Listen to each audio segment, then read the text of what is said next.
Hi everyone, this is Sagar Sharma and today I have a session on active and passive tenses.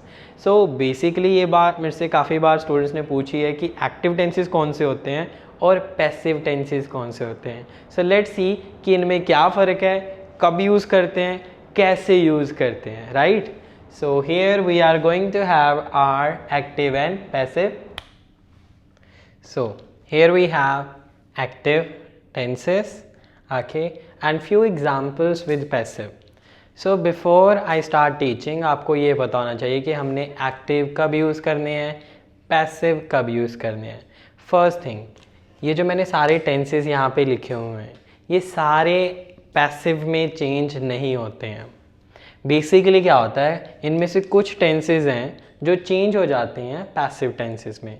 हम information तो same ही पास करते हैं, but in that case हमारे लिए subject इतना important नहीं होता. जब सब्जेक्ट आपके लिए इम्पॉर्टेंट हो तो आप ये टेंसेज यूज़ करते हो. अगर आपको एक्टिव में इनमें से कोई भी टेंस में डाउट है, जैसे कि simple present, present continuous, okay, present perfect और प्रेजेंट परफेक्ट कॉन्टीन्यूअस, तो आप इनमें से किसी पे भी वीडियो देख सकते हो. Already they are made in the channel, तो आप जाके वहाँ पे कोई भी वीडियो देख सकते हो. You will come to know कि ये कैसे यूज़ होते हैं बिफोर लर्निंग पैसिव टेंसेस. अगर आपको इनमें डाउट है तो यहाँ पे आपको ज़्यादा प्रॉब्लम्स आ सकती हैं, राइट. पैसिव को सीखने से पहले प्लीज़ इन टेंसेस को अच्छे से सीख लेना ताकि आपको यहाँ पे कोई प्रॉब्लम ना आए, राइट.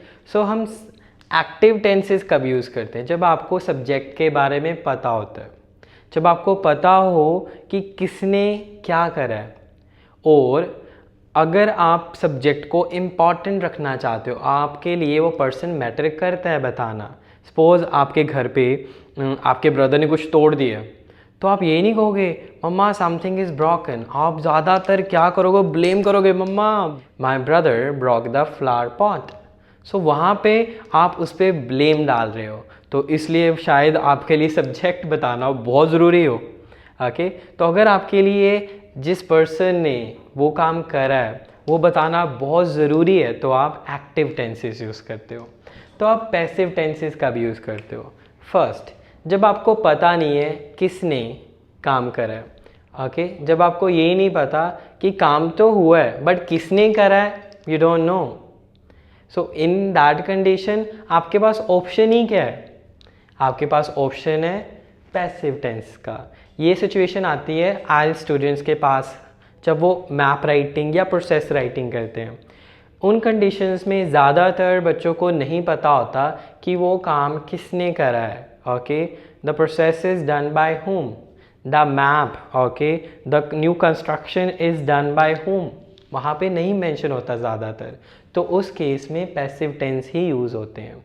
नेक्स्ट, अगर आपको बताना नहीं है किसने काम करा है, अगर कोई एक्शन हुआ है, you don't want to tell who did that action, so उस कंडीशन में भी आप सब्जेक्ट को अवॉइड करते हो, राइट.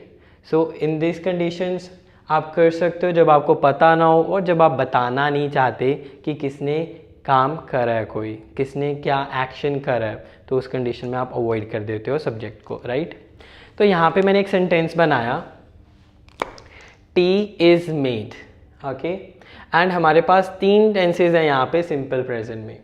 तो फर्स्ट है subject plus is am are, okay. अब क्या मैं इज एम आर वाले टेंस को चेंज कर सकता हूँ, जैसे आई एम अ टीचर, क्या ऐसे पैसिव में चेंज कर सकते हैं?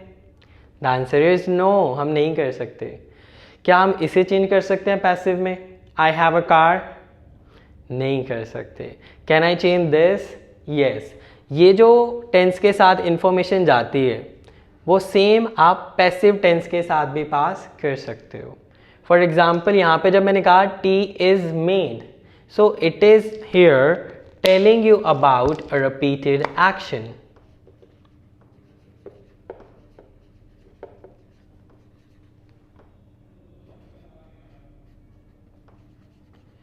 कैसे? For example, tea is made daily, okay. When I have written here tea is made daily, it means it is a repeated action.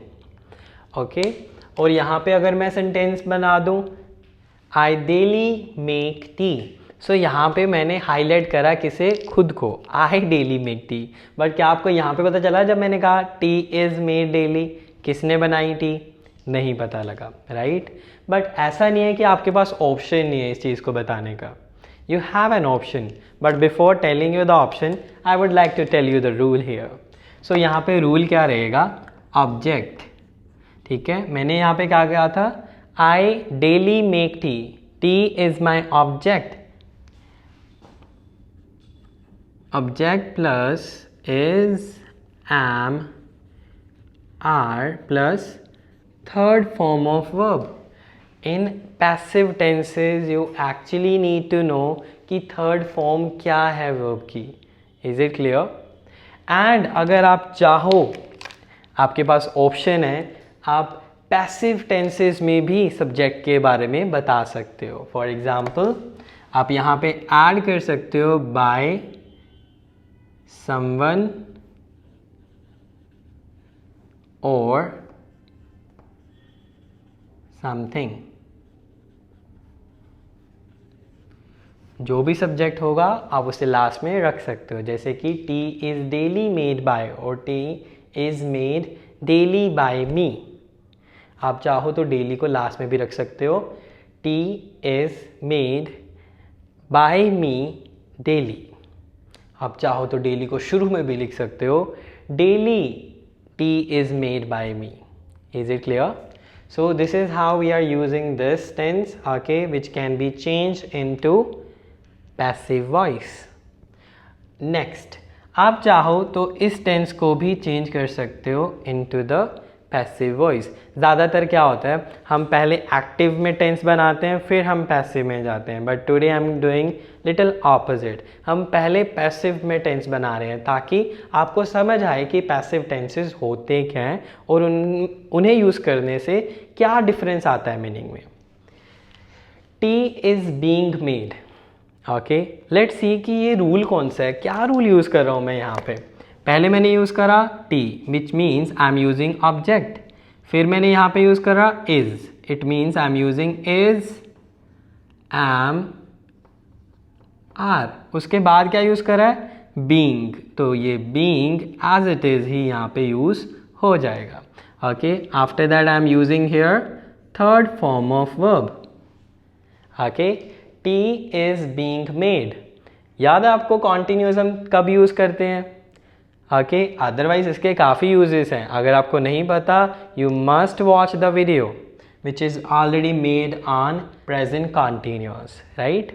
सो इसमें क्या बता रहे हैं कि टी इज़ बीइंग मेड वो अंडर प्रोसेस है, that work is in continuous, okay, the activity is in continuous. जो information यहाँ पे पास होती है वही इन्फॉर्मेशन हम यहाँ पे पास कर रहे हैं with the help of passive voice. But यार हमें पता नहीं है कि एक्चुअली टी बना कौन रहा है। बट इन केस अगर आपको पता है तो आप एक्टिव टेंस यूज़ कर सकते हो, जैसे कि my mother is making, making tea, my mother is making tea, it means the T is being made by my mother.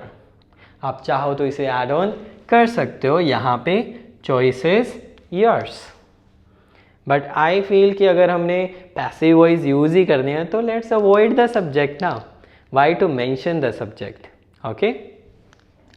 Next is present perfect tense and हम इसे भी चेंज कर सकते हैं पैसिव में। जैसे कि यहाँ पे मैंने एक सेंटेंस ऑलरेडी बनाया हुआ है, टी हैज़ बीन मेड।